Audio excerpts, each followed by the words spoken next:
बिस्मिल्लाहिर्रहमानिर्रहीम। आज हम इकनॉमिक्स 401 का लेक्चर नंबर 6 स्टार्ट करने जा रहे हैं, जो कि है इलास्टिसिटीज़ के बारे में। इलास्टिसिटी बेसिकली होती क्या है, ये इसकी डेफिनेशन हम पढ़ लेते हैं कि elasticity is a term widely used in economics to denote the responsiveness of one variable to changes in another variable. It mean that के एक वेरिएबल की चेंजिंग की वजह से दूसरा वेरिएबल जो उसको रिस्पॉन्स देता है, जो तब्दीली आती है उसमें, वो इलास्टिसिटी कहलाती है। इसमें प्रॉपर वर्ड्स के अंदर हम ऐसे कह सकते हैं कि it is a relative response of one variable to change in another variable. यानी कि रिलेटिव का मतलब जितना चेंज एक में आया उस हिसाब से अगला कितना चेंज देता है, जो नेक्स्ट वेरिएबल है वो कितना चेंज देता है। बेसिकली दो ही वेरिएबल हमारे पास यूज़ हो रहे हैं, प्राइस एंड क्वांटिटी या price and supply, quantity supplied. Basically ये दो, प्राइस में तब्दीली आने की वजह से जो क्वांटिटी है उसमें क्या तब्दीली आएगी, ये बेसिकली होती है इलास्टिसिटी। इसकी आगे मेजर 4 टाइप्स हैं इलास्टिसिटी की: price elasticity of demand, price elasticity of supply, income elasticity of demand, cross price elasticity of demand. इनका मैं आपको एक ट्रिक बताता हूँ। चले पहले डेफिनेशन कर लेते हैं, उसके बाद मैं आपको ट्रिक बताऊँगा कि कैसे इसकी डेफिनेशंस को याद रखेंगे, इनके फार्मूलाज को हम याद रखेंगे। Price elasticity of demand is the percentage change in quantity demand with respect to percentage change in price. यानी कि क्वांटिटी में जितनी परसेंट तब्दीली आई है विद रिस्पेक्ट टू उसकी प्राइस में कितनी परसेंट तब्दीली आई है, ये बेसिकली होती है price elasticity of demand, plus price elasticity of demand. आगे इसकी नोटेशन है P epsilon D, price epsilon, epsilon जो है ये इलास्टिसिटी का जो है ना नोटेशन है, यूनिवर्सल नोटेशन है, is equal to percentage change in quantity demand over percentage change in price. अभी मैं आपको इंशाल्लाह ब्रीफली समझाऊंगा, परेशान नहीं होना। बस अभी हम डेफिनेशंस पढ़ते हैं, उसके बाद ब्रीफली एक्सप्लेन करूंगा मैं आपको। Price elasticity of supply. Price elasticity of supply is the percentage change in quantity supplied with respect to percentage change in price. यानी कि सप्लाइड में जितनी तब्दीली आई उसके रिस्पेक्ट में परसेंटेज चेंज कितनी प्राइस के अंदर आई है, ये जो है प्राइस इलास्टिसिटी ऑफ सप्लाई आ गई है। इसका वही फार्मूला आप देख लीजिएगा, ये फार्मूला। इसके बाद आ जाता है कि income elasticity of demand. Income elasticity of demand is the percentage change in quantity demanded with respect to percentage change in income of the consumer. Price elasticity of demand. Cross price elasticity of demand is the percentage change in quantity demand of a specific good with respect to the percentage change in the price of another related good। तो अब हम इसको जो है ना briefly मैं आपको समझाता हूँ कि इसका एक फार्मूला है जो याद रखने का। वो ये है कि जो नेम आ जाए आपके पास, just like a price elasticity of demand, इसका जो फार्मूला हमारे पास बनेगा, demand change in percentage change in demand with respect to percentage change in price. जो लास्ट वन है हमारे पास, ये जो लास्ट वन है ये हमारा नोमिनेटर, और जो फर्स्ट वन है वो डिनोमिनेटर में चला जाएगा। ये हमारे पास फार्मूला बन जाएगा। प्राइस इलास्टिसिटी ऑफ सप्लाई जो होगा वो percentage change in supply, quantity supplied over percentage change in price. Income elasticity of demand, percentage change in demand, quantity demanded over percentage change in income. Last one जो है हमारे पास cross price elasticity of demand. इसमें ये देखें, ये numerator में आ जाएगा, change in percentage change in quantity good A over change in price of good B. ये हमारे पास cross price elasticity of demand का फार्मूला आ जाएगा। इसका आसान करना याद रखने का तरीका हमारे पास यही है कि जो हमारे पास सेकंड आ रहा है नेम में डिमांड जो है वो अप चली जाएगी नोमिनेटर में, और जो प्राइस है वो डिनोमिनेटर में आ जाएगी। नेक्स्ट हमारे पास टॉपिक है elastic and in elastic demand.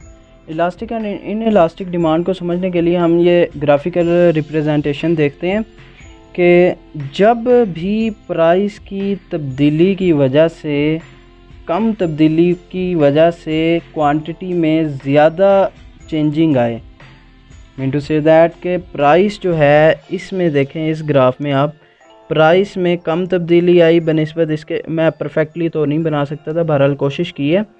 Price में कम तब्दीली आई है और क्वांटिटी में ज़्यादा तब्दीली आई है। जब ऐसा हो, प्राइस में कम तब्दीली आने की वजह से क्वांटिटी में ज़्यादा तब्दीली आ जाए, तो ये इलास्टिक डिमांड होती है।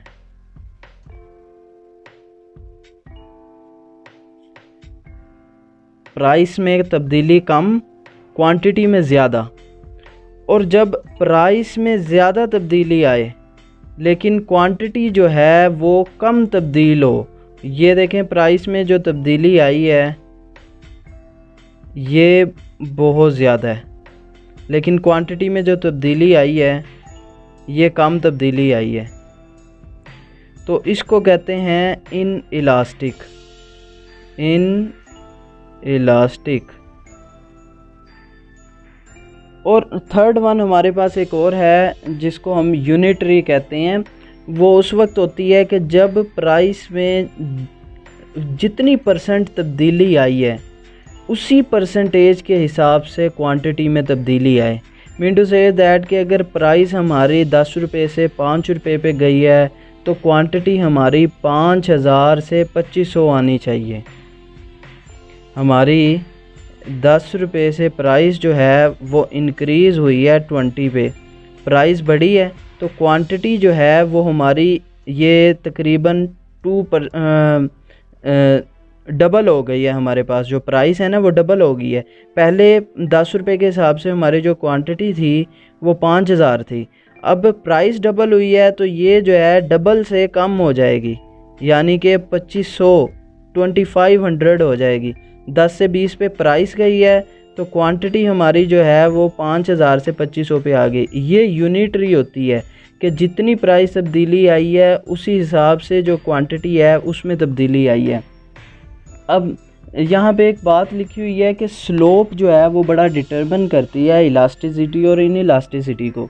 ये देखें आप, स्लोप जितनी स्टीपनेस बढ़ती जा रही है, स्लोप जितनी स्टीप होती जा रही है, ये अप जा रही है, तो ये जो इलास्टिक है वो इन इलास्टिक में तब्दील होती जा रही है। अब ये देखें यहाँ पर हमारे पास ये स्लोप जो है वो बिल्कुल एक स्ट्रेट लाइन है। इसमें हमारे पास कोई भी सप्लाई कर्व चेंज हो जाए, कोई भी शिफ्ट आ जाए, प्राइस उतनी ही रहेगी, क्वांटिटी में तब्दीली आती रहेगी। तो ये जो हमारे पास है ये परफेक्टली इलास्टिक डिमांड होगी, परफेक्टली इलास्टिक। और इसके साथ साथ अगर हमारे पास कुछ इस किस्म की स्लोप हो जो कि बिल्कुल स्टीप हो, इसमें स्लोप जो है वो 0 है और इसमें स्टीपनेस 100% है, और जब ये वाली स्लोप हो हमारे पास, तो हमारा जो सप्लाई कर्व जितनी मर्ज़ी शिफ्ट आ जाए सप्लाई कर्व में, तो हमारे पास जो क्वांटिटी है वो सेम रहती है और प्राइस जो है वो वेरी करती रहती है। इसको कहते हैं perfectly in elastic. Hope so आपको समझ नहीं आई होगी इलास्टिसिटी और इन इलास्टिसिटी की। आपको मैं रियल लाइफ में एग्जांपल देता हूँ कि इन इलास्टिक डिमांड कौन सी होगी। इन इलास्टिक वो वाली होगी जैसे कि हमारे पास आटा जो है, आटा हमारे रोज़मर्रा की ज़रूरियात है, मैन्युफैक्चरर आटे की जितनी मर्ज़ी प्राइस हाई कर दे, लेकिन उसकी जो डिमांड है वो बरकरार रहेगी। सब ने ख़रीदना ही ख़रीदना है आटे को, चाहे जो मर्ज़ी हो जाए उनकी, क्योंकि घरेलू ज़रूरत है और आटे के बगैर ज़िंदगी बहुत कम मुमकिन है। तो इसीलिए उस पर इतनी क्वांटिटी पे तब्दीली नहीं आएगी, प्राइस की जितनी मर्ज़ी वैरी कर जाए।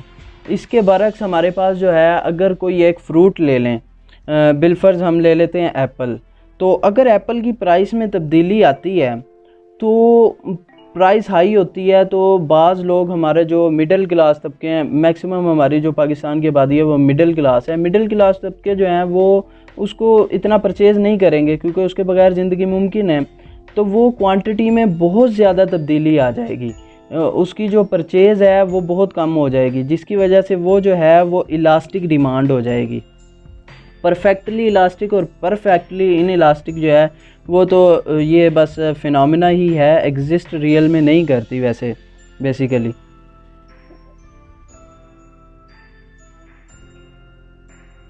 इसके बाद हमारे पास आ जाता है कि elasticity between 2 points. Elasticity between 2 points हम 2 पॉइंट्स के दरमियान डिटरमिन कर सकते हैं। एक मैं आपको एग्जांपल के ज़रिए इलास्टिसिटी की जो है डेरिवेशन करके दिखाता हूँ। इलास्टिसिटी का आंसर 1 से बड़ा आ जाए तो वो हमारे पास इलास्टिक डिमांड होती है।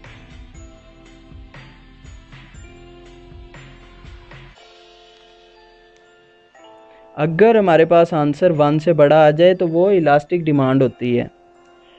एब्सोल्यूट में लेते हैं इसका आंसर ना, माइनस आ जाए प्लस आ जाए तो हमें कोई मैटर नहीं करता। तो एब्सोल्यूट वैल्यू हमारी जो है वो अगर 1 से इंक्रीज़ कर जाए तो वो इलास्टिक डिमांड। अगर ये हमारे पास आंसर 0.25 एटसेट्रा वगैरह आता तो ये हमारे पास इन इलास्टिक होती, राइट। इसके बाद हम चलते हैं arc elasticity. The average change in elasticity between 2 points जो है वो आर्क इलास्टिसिटी होती है। एवरेज अगर ले ली जाए 2 पॉइंट्स के दरमियान। अब ये D Q over D P into P over Q epsilon not, ये है पॉइंट इलास्टिसिटी। पॉइंट इलास्टिसिटी यानी वो पॉइंट, वो छोटे से छोटा पॉइंट जिसमें प्राइस जो है वो तब्दील हुई है। प्राइस की यानी कि माइन्यूट सी तब्दीली की वजह से क्वांटिटी में माइन्यूट सा कितना फ़र्क आया है। मीन टू से दैट कि ये प्राइस है हमारे पास, अगर मैं 6.1 के ऊपर प्राइस को इंक्रीज़ करता हूँ माइन्यूट सा, तो हमारे पास जो तब्दीली आएगी वो कितनी आएगी। तो इसकी जो मेजरमेंट है ये पॉइंट एस्टिमेशन या फिर पॉइंट इलास्टिसिटी कहलाती है। और इसका ये सैंपल दी है Q D is equal to 60 minus 15p plus P square. ये हमें पता है एक क्वाड्रेटिक इक्वेशन है, मैथमेटिक्स के स्टूडेंट है माशाल्लाह आप सब लोग। तो ये जो है क्वाड्रेटिक इक्वेशन है, इसको सॉल्व भी करनी है, आपको आती होगी। तो सबसे पहले क्वाड्रेटिक इक्वेशन के लिए हमने ये जो पॉइंट मालूम करना है, बिलफर्ज वो पॉइंट हमें दे देता है p इज़ इक्वल टू 3। हमने p इज़ इक्वल टू 3 जो प्राइस 3 रुपये पे इस इक्वेशन का जो ग्राफ बनेगा और उसके बाद जो इलास्टिसिटी आएगी वो क्या आएगी, क्या वो इलास्टिक होगी या वो इन इलास्टिक होगी p इज़ इक्वल टू 3 पे। तो उसके लिए हम सबसे पहले q d over q p मालूम करते हैं। ये हमारे पास आ जाएगी 60 का डेरिवेटिव हमारे पास होता है 0 माइनस 15p, p हमारे पास 15 प्लस 2p, ये हमारे पास इसका डेरिवेटिव आ गया। और इसके बाद हमने प्राइस और क्वांटिटी मालूम करनी है, यानी कि p इज़ इक्वल टू 3 पे। इसमें हम p की जगह पे अगर 3 पुट कर देंगे तो हमारे पास क्वांटिटी आ जाएगी।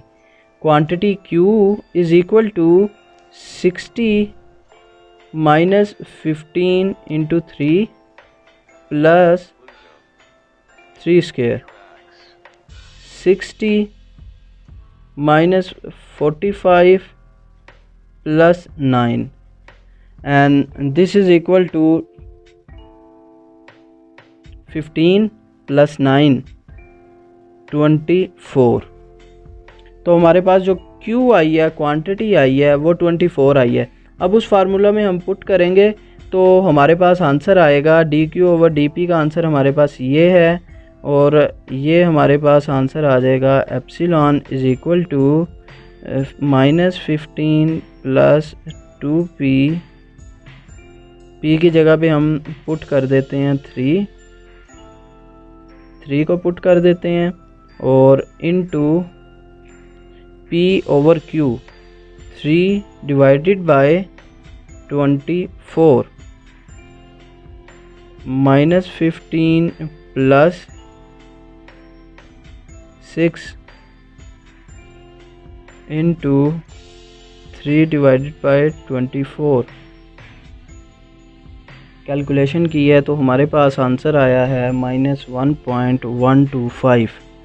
इट मीन दैट कि ये जो है माइनस को मैंने बताया कि हमने निगलेक्ट करना है, एब्सोल्यूट वैल्यू लेनी है। ये 1 से इंक्रीज़ है तो ये हमारे पास इलास्टिक डिमांड होगी। This point will be elastic.